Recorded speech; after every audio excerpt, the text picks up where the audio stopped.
Swastiastu. Baik teman-teman semua, jadi di sini saya akan menjelaskan bagian-bagian dari sistem alat indera beserta dengan fungsinya. Baik teman-teman semua, jadi di sini saya akan menjelaskan anatomi dari kulit. Baik teman-teman semua, yaitu yang pertama yaitu ada epidermis. Nah, epidermis yaitu bertindak sebagai perlindungan dari air, infeksi, dan hal-hal eksternal lainnya. Ada 4 sel pada lapisan epidermis, yaitu yang pertama keratinosit, berfungsi sebagai perlindungan yang tahan air. Yang kedua melanin, yaitu berfungsi menentukan warna kulit. Yang ketiga yaitu ada Langerhans, yaitu untuk respon imun dan melawan virus. Yang keempat yaitu Merkel, yaitu untuk merespon sensasi atau reseptor sensori. Baik teman-teman, yang kedua yaitu ada dermis. Nah, dermis berfungsi yaitu yang pertama untuk membantu mengatur suhu tubuh. Yang kedua yaitu untuk membuang kotoran. Yang ketiga yaitu membuat kulit terlihat halus dan lembut. Dan yang keempat, membantu ketahanan terhadap air.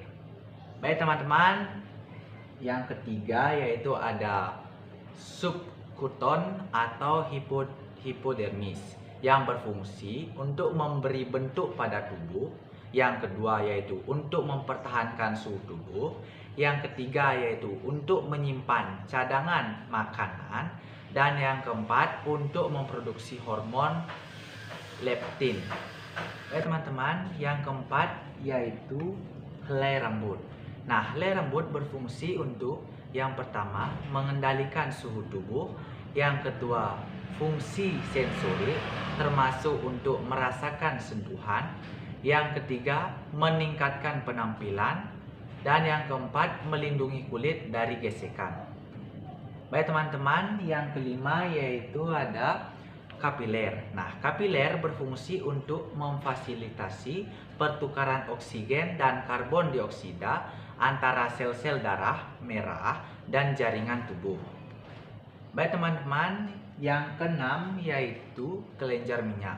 Berfungsi untuk mengeluarkan zat minyak yang disebut sebum ke folikel rambut serta melapisi dan melindungi batang rambut agar tetap lembab. Baik teman-teman, yang ketujuh yaitu folikel rambut. Nah, folikel rambut berfungsi untuk memproduksi rambut di seluruh tubuh manusia. Yang kedua, berfungsi untuk melawan infeksi sekaligus mencegah terjadinya infeksi. Baik teman-teman, yang kedelapan yaitu serabut saraf. Nah, serabut saraf berfungsi untuk mengirimkan sensasi berupa sentuhan, rasa nyeri, gatal, kesemutan, mati rasa, atau sensasi terbakar. Baik teman-teman, yang kesembilan yaitu pembuluh darah. Nah, pembuluh darah berfungsi untuk mengalirkan darah di lapisan dermis.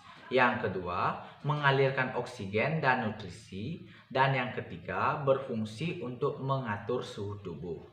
Baik teman-teman semua, jadi di sini saya akan menjelaskan yaitu tentang anatomi mata. Yaitu yang mulai pertama ada otot yang berfungsi untuk membantu pupil agar dapat membesar dan mengecil. Baik teman-teman semua, yang kedua yaitu ada kornea. Nah, kornea berfungsi untuk membiaskan atau membelokkan dan memfokuskan cahaya yang masuk ke mata.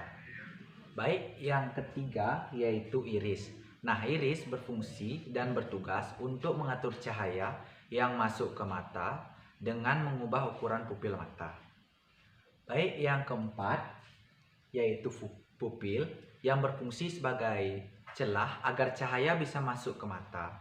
Nah, ukuran pupil diatur oleh iris yang akan membuat pupil mengecil saat terpapar cahaya yang terlalu silau.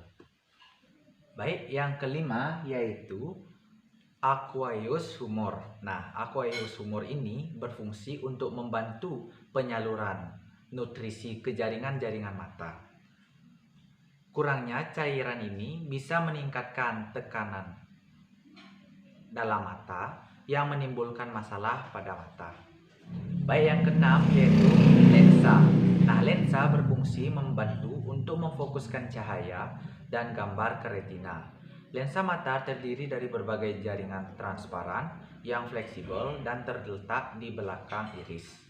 Baik, yang ketujuh yaitu vitreous humor. Nah, vitreous humor memiliki struktur yang seperti jeli dan mengisi bagian belakang mata serta berperan untuk mempertahankan bentuk mata dan menahan retina agar tetap pada tempatnya. Baik, yang kedelapan yaitu sklera. Nah, sklera berfungsi sebagai tempat melekatnya otot-otot mata yang membuat mata bisa bergerak. Baik, yang kesembilan yaitu koroid. Nah, koroid berfungsi untuk menyuplai darah dan nutrisi ke retina dan seluruh bagian mata. Baik, yang 10 yaitu retina. Nah, retina berfungsi untuk memproses cahaya yang masuk ke mata menjadi sinyal elektrik yang akan disalurkan ke otak melalui saraf optik. Baik, yang ke-11 yaitu bintik kuning. Nah, bintik kuning berfungsi memberikan penglihatan sentral dan peripor terbaik dan ketajaman visual. Baik, yang ke-12 yaitu saraf optik. Nah, saraf optik berfungsi membawa semua informasi visual yang dikumpulkan oleh retina ke otak. Baik, yang ke-13 yaitu bintik buta. Nah, bintik buta berfungsi sebagai tempat saraf optik dan pembuluh darah meninggalkan bola mata. Baik teman-teman semua, jadi di sini saya akan menjelaskan anatomi hidung. Mulai yang pertama yaitu sinus frontals atau frontal sinus. Nah, letak sinus ini cukup jauh, yaitu di area dahi. Sinus ini biasanya baru berbentuk setelah berusia 7 tahun. Baik, yang kedua yaitu superior turbinate. Nah, superior turbinate ini berfungsi untuk membantu menghangatkan dan melembabkan udara yang dihirup dan membantu drainis hidung. Baik, yang ketiga yaitu middle turbinate atau turbin tengah. Nah, yang keempat yaitu inferior turbinate. Dan yang kelima yaitu vestibular. Yang keenam yaitu anterferior nares atau bagian luar hidung yang berfungsi untuk menghirup dan menghembuskan udara. Baik, yang ketujuh yaitu hard palate atau langit-langit keras. Yang kedelapan yaitu soft palate. Yang kesembilan yaitu uvala. Yang ke-10 yaitu opening of auditory atau eustachian tube. Yang ke-11 yaitu pharyngeal tonsil. Yang ke-12 yaitu sciana. Yang ke-13 yaitu sella turica. Yang ke-14 yaitu sphenoid sinus. Dan yang ke-15 yaitu cribriform plate of ionid bone. Nah, adapun bagian-bagian lain serta dengan fungsinya dari anatomi hidung, yaitu yang pertama lubang hidung. Lubang hidung berfungsi melindungi hidung dan dari berbagai ancaman dari luar. Yang kedua yaitu bulu hidung. Nah, bulu hidung berfungsi menyaring kotoran yang masuk ke sisi pernapasan. Yang ketiga yaitu saluran hidung. Nah, saluran hidung berfungsi melembabkan dan juga mengatur suhu udara yang masuk. Nah, yang keempat yaitu rongga hidung. Nah, rongga hidung berfungsi melanjutkan udara yang masuk, kemudian kemudian menggerah ke tenggorokan. Rongga hidung juga bisa menjaga kelembapan, suhu dan tekanan udara. Baik teman-teman semua, jadi di sini saya akan menjelaskan anatomi dari telinga, yaitu yang pertama adalah telinga bagian luar atau daun telinga. Berfungsi untuk mengumpulkan gelombang suara yang nantinya menuju ke saluran telinga. Baik teman-teman semua, yaitu yang kedua adalah saluran pendengaran yang berfungsi untuk mencegah benda asing yang mencapai membran timpani. Baik, yang ketiga yaitu pinna. Nah, yang keempat yaitu timpanium, eardrum atau gendang telinga yang berfungsi sebagai pelindung telinga bagian tengah dari bakteri, air, dan benda asing lainnya. Baik, yang kelima yaitu middle ear atau telinga tengah. Gendang telinga atau membran timpan berfungsi untuk menangkap gelombang suara lalu mengubahnya menjadi getaran yang diteruskan ke tulang telinga. Baik, yang keenam yaitu eustachian two-way atau saluran eustachius. Berfungsi menyamakan tekanan di dalam dan di luar telinga serta mengeluarkan cairan dari telinga bagian tengah yang terletak di belakang gendang telinga.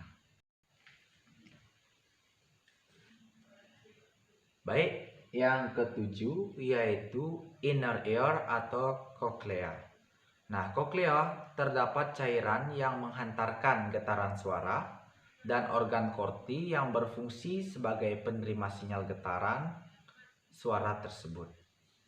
Baik, yang kedelapan yaitu nervous to the central auditory system and brain atau saraf pendengaran. Nah, berfungsi untuk mengumpulkan semua data pendengaran yang diterima untuk kemudian dikirim lagi ke wilayah otak untuk diproses lebih lanjut. Baik, yang kesembilan yaitu tulang sanggurdi. Nah, berfungsi untuk menerima getaran suara dari tulang landasan dan diantar ke membran di telinga dalam melalui tingkap oval.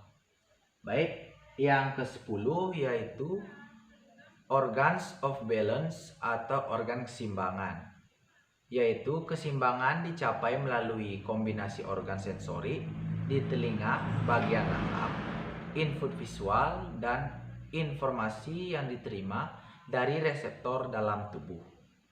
Baik, yang ke-11 yaitu incus atau anvil atau tulang landasan. Adalah tulang kecil yang berbentuk seperti landasan. Nah, tulang ini berfungsi menghantarkan getaran bunyi dan tulang martil menuju tulang sanggurdi. Baik, yang ke-12 yaitu malleus atau hammer. Adalah tulang kecil berbentuk palu atau tulang pendengaran di telinga tengah. Ini terhubung dengan incus dan melekat pada permukaan dalam gendang telinga. Sekian dari video yang telah saya buat. Jika ada salah kata maupun kalimat yang kurang berkenan, mohon dimaafkan. Akhir kata, saya ucapkan terima kasih dan saya tutup dengan Param Santi. Om Santi Santi Santi Om.